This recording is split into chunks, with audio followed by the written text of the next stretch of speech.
Hola, buenas noches para Todos Televisión. Tú eres un colaborador activo de Manos Unidas, entiendo, ¿no? Mis manos, pues junto con las de ellas, se han unido en muchas actividades que me han pedido. Pero ahora aquí especialmente, pues a raíz de una Virgen de los Desamparados que me encargó en su momento don Carlos Osoro, él me inspiró y yo le digo que a partir de entonces pues pintamos a medias. Una mano de una y una mano de otra. Bueno, pues yo he venido en representación de las fallas de Valencia para solidarizarnos una vez más pues, con la gente más necesitada.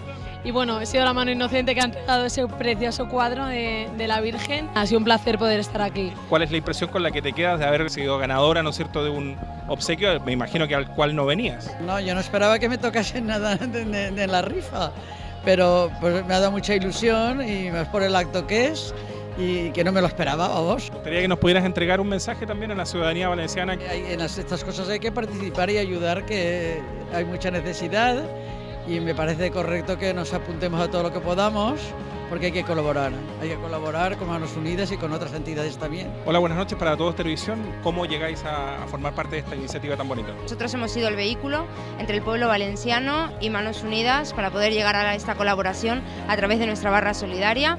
Y estamos muy agradecidos de verdad con todos porque ha sido muy importante el apoyo que hemos tenido. Parece que ha quedado tan buen gusto en esta iniciativa que querrán repetir el próximo año. Sí, bueno, nosotros realmente lo que vamos a hacer es invitamos a todos lo que es la comunidad valenciana a participar. Este es el primer evento, pero va a ser el primer evento de muchos y sobre todo Panari estará presente en todos.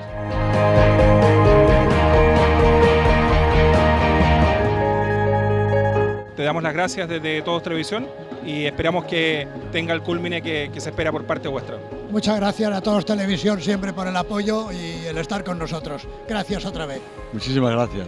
Haremos lo posible para tener otros lugares donde el grito de solidaridad y de justicia para aquellos que más lo necesitan sea el grito que podamos decir todos juntos, con Manos Unidas.